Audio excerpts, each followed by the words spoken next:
மல்கியா 2வது அதிகாரம் 7வது வசனத்துல இன்னொரு வசனம் போட்டிருக்கு. ஆசாரியனுடைய வாயை குறித்து போட்டிருக்குது. உனக்கு விஷயங்கள் தெரியணுமா? மரணமும் ஜீவனும் அதை குறித்து தெரியணுமா? நன்மையும் தீமையும் குறித்து அந்த ஆஃபர்ஸ் வேணுமா?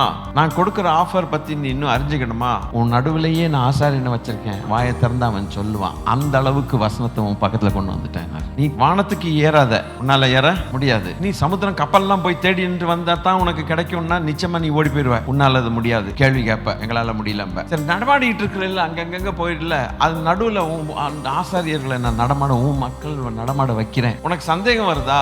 ஏதாவது அதுக்கு கூட நான் ஒரு வழி செஞ்சு வச்சிருக்கேன். உனக்கு எப்பெல்லாம் டவுட் வருதோ, மாஸ்டர் இந்த வசனம் எனக்கு புரியலையே, இவன் வாயை திறந்தா என்ன வரணும்? உங்க சந்தேகத்தை தீர்க்கிறதுக்கு உங்கள் நடுவிலேயே ஒருத்தன் என்ன செஞ்சிருக்கேன்? நடமாட உலகத்து ஜனங்கள் தேவைப்பட்டால் அதுக்கு நான் ரெடி பண்ணி வச்சுட்டேன். I have made ready. உங்க நடுவிலே, இந்த உலகத்து ஜனங்கள் நடுவிலே இங்க ஒரு சபை இருக்கு. இன்னும் கொஞ்சம் தாண்டி போயிட்டா அங்க ஒரு சபை இருக்கு. இந்த பக்கம் கொஞ்சம் தாண்டி அந்த பக்கம் போனா அங்க குட்டி குட்டி சபையோ பெரிய சபையோ ஏதோ ஒரு ஜனங்கள் கூடி ஆராதிக்கிறாங்க. உனக்கு வேணும்னா நேரா போ சபைக்கு, இல்ல பாஸ்டர் தனியா பாரு. ஐயா எங்களுக்கு இந்த தொல்லை இருக்குது, இது என்னையா நீங்க சொல்றீங்க, நாங்க சொர்க்கம் போகணும், என்ன பண்ணணும் கொஞ்சம் சொல்லி கொடுக்குறீங்களா அப்படின்னு கேளு. போ. எவ்வளவு செய்யறாரு பாருங்க. God is so good. 5 சகோதரர்கள் எனக்கு உண்டு. நான் ஒருத்தன் வந்து தொலைச்சுட்டேன், வெந்து போறேன்யா, தண்ணி இல்லை இங்க.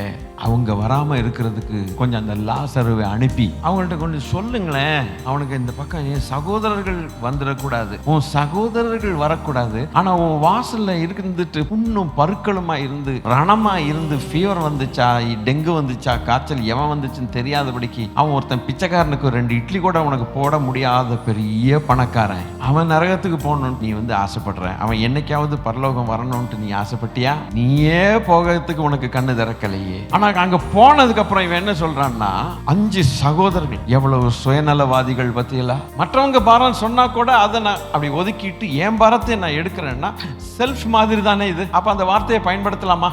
அடுத்தவன் ஒரு பாரத்தை சொல்லி அழுதுட்டு சொல்லிட்டு இருக்கும்போது போன் பண்ணி தான் பாரத்தை சொல்றான்னா அவனுக்கு என்ன இருக்குது? அடுத்தவனை காட்டணும், இவன் பாரம் தான் பெருசா தெரியுது. இன்னைக்கு தேவனுடைய பிள்ளைகள் ஒருவர் பாரத்தை ஒருவர் சுமக்க சொல்லுங்க. ஆசாரியனுடைய உதடுகள் அறிவை காக்க வேண்டும்னா அந்த உதடுகள்ல அறிவை கொடுத்தது கர்த்தர். ஏன் கொடுத்தார்? நீ நடமாடி கொண்டிரு, யாராவது உன்னிடத்துல வந்து கேட்பார்கள், கேட்க மனதிருந்தால் அவர்கள் உன்னிடத்தில் அது கூட நான் ஹெல்ப் பண்றேன். இன்னைக்கு எத்தனை விசுவாசிகள் தெரியுமா, அடுத்த ரட்சிக்கப்படாதவங்க வீடுகளுக்கு போய் ஜெபம் பண்ணிட்டு வர்றாங்க. அவங்க பாஸ்டர்ஸ் கிடையாது.